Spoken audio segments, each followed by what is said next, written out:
오늘은 새로운 시각으로 새 진리를 발견하라. 이것을 화두로 이야기하겠습니다. 제가 광주 국립박물관 1층 전시실 한복판에서 희귀한 것을 하나 보았습니다. 희한한 것이에요. 몇천 배 정도로 확대한 황토색 달걀 2개가, 그러니까 달걀을 몇천 배로 확대해 놓은 것 같은 황토색의 그 달걀 모양새의 2개가 공기방 근처 부분이 잘려진 채로 서로 입을 맞추고 있었습니다. 말하자면 이렇게 큰 그 알 2개가 한쪽이 떨어져서 입을 맞추고 있었어요. 그러니까 큰 공룡알 2개가 있다, 그런 느낌이 들었어요. 그것을 보는 순간 집채만은 알 수 없는 원시 공룡의 알을 연상했고, 또 거대한 암컷과 수컷의 성기의 접합, 성교할 때의 그 2개의 성기가 접합되어 있는 모양을 떠올렸습니다.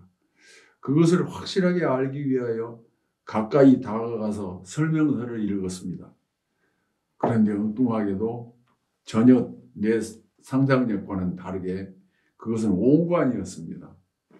온관이라는 게 뭐냐 하면 사람의 시체를 넣는 관이라는 거죠. 나는 뒤통수를 한 대 얻어맞은 듯한 충격을 받았습니다. 부끄러워졌고 스스로에게 절망했습니다. 시체 넣는 그릇을 거대한 알과 생식기의 교접으로 연상하다니, 이러한 연상력으로 어떻게 좋은 소설을 쓸 수 있단 말인가. 그런데 집으로 돌아오는 버스 안에서 차창 밖으로 스쳐 지나가는 잎사귀를 반쯤 잃어버린 은행나무들과 길바닥에 깔린 노랑나비떼의 시체 같은 낙엽들을 보다가 아, 그렇다 하고 속으로 부르짖었다. 온관에게서 알과 생식기의 교접을 떠올린 것은 얼마나 놀라운 연상력인가. 알과 생식기의 교접은 생명의 시작이고, 시체를 넣는 온관의 공간은 삶의 마감자리에 놓여 있는 것이다. 그러니까 삶의 시작과 삶의 끝을 보여준 것이라는 거예요. 그러니까 삶의 끝을 보고 나는 삶의 시작을 연상했으니까 얼마나 소설가로서 위대한 상상력인가, 그 생각을 했다는 거예요. 결국 우리의 태어남과 죽음은 똑같은 시공에서 이루어진다. 죽음과 삶이, 우리는 멀고 먼 양극의 끝자락에 있는 것이 아니라 그것들이 자리 잡고 있다고 착각을 하고 있었을 뿐이다. 죽음이 이쪽 끄트머리에 있고 삶이 저쪽, 삶의 시작이 저쪽 끄트머리에 있다고 착각하고 있는 거예요. 그런데 사실은 태어난 자리에서 바로 죽는 겁니다. 다시 흙으로 돌아가죠. 흙에서 태어나서 흙으로 돌아간다는 거. 그러니까 태어남과 죽음은 같은 자리에 있는 셈이다. 글의 글다움은 발견과 깨달음에 있고, 그것은 새로운 시각에 의해서 얻어집니다. 자, 예문을 하나 보겠습니다. 이 예문은 아주 특이한 예문이기 때문에 약간 깁니다만 한번 들어보십시오. 어느 저명한 여성이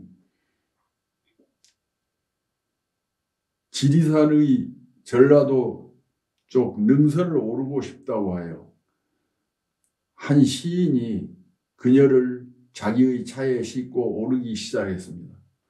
7부 능선까지 가파른 찻길이 리을자로 오불꼬불 꼬불려 있는 그 산, 그게 노고단입니다. 그날따라 갑자기 기상이 나빠졌습니다. 중턱쯤에 이르렀을 때 천재지변이 일어난 듯 폭풍우가 앞에서 몰아쳤습니다. 차가 나아가지 않고 오히려 뒷걸음질을 쳤습니다. 바람에 밀려서. 차가 날리고 미끄러져 길 가장지의 아래로 굴러 떨어지지 않을까 두려워 길 가장자리에 차를 잠시 세웠습니다. 한참 동안 기다렸지만 폭풍우는 멈출 기미가 보이지 않았습니다. 그때 뒷좌석에 앉아있던 그 여성이 차문을 열고 밖으로 나갔습니다. 시인은 깜짝 놀라 선생님 바람에 날리십니다. 길 옆에 낭떠러지입니다. 조심하셔야 합니다. 그가 말했지만 그 여성은 아랑곳하지 않고 길 위쪽으로 걸어갔습니다. 뭘 하려고 그럴까? 소변이 급한 모양이다 싶어 더 말리지 않았습니다. 아닌 게 아니라 그 여성은 얼마쯤 걸어가더니 바지를 끌어내리고 골짜기 아래쪽 새까만 어둠을 향해 쪼그려 앉아 소변을 보았습니다. 그리고 돌아서서 차에 올라왔습니다. 얼마쯤 뒤 시인은 폭풍우가 약간 수그러지는 듯 싶어 마음을 가다듬고 차를 몰고 그 산을 올라갔습니다. 시인은 그 일을 회상하며 혀를 내두르며 아따 참 무서운 분이셔 하고 저에게 말했습니다. 그 여성은 무슨 뜻으로 거기에서 그랬을까? 주술이다. 나는 그렇게 생각했습니다. 예로부터 신성한 산의 신령은 자기와 상대되는 여성이 접근하는 것을 막는다는 속설이 있습니다. 그러니까 그 여성을 산에 오르지 못하게 하려고 산신령님이 회방을 놓았다는 거예요. 그 비로. 노고단은 높이 1507m로 천왕봉, 반야봉과 함께 지리산 3대 봉의 하나입니다.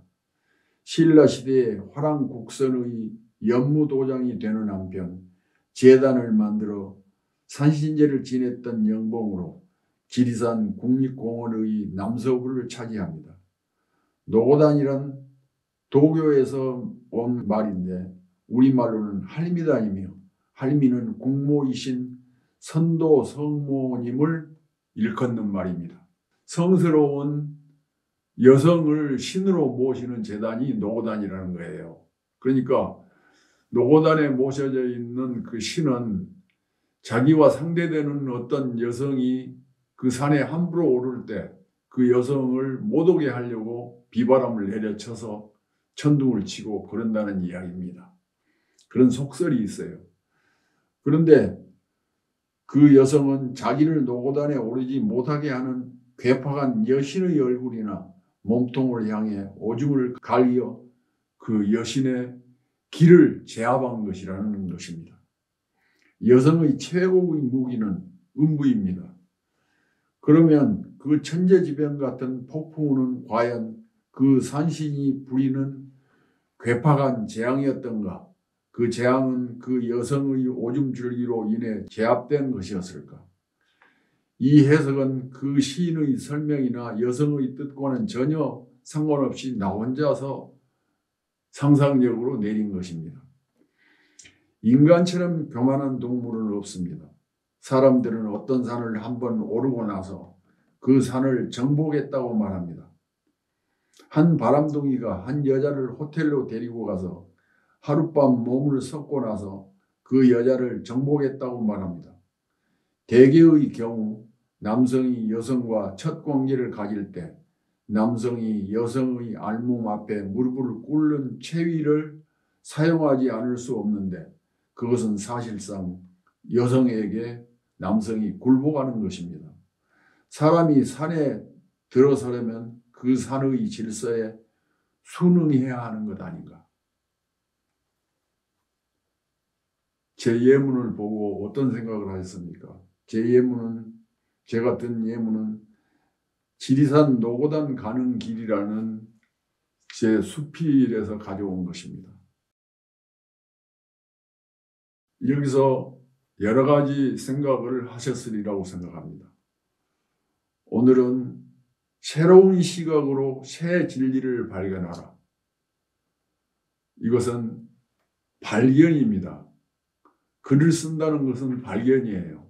여러분들도 여러분들이 하는 여행이라든지 혹은 박물관이라든지 혹은 바닷길의 어떤 산책이라든지 이런 것 속에서 발견한 어떤 것을 놀라운 여러분들의 상상력과 감수성으로 분석해서 글을 쓰면 좋은 글이 될 수 있습니다. 오늘 강의 여기서 마치겠습니다. 감사합니다. 한승원 선생님의 강해는 매주 1회에서 2회 업로드합니다. 교재는 한승원 글쓰기 비법 108가지입니다. 글쓰기는 영혼을 맑게 하는 세상에서 가장 아름다운 비약입니다.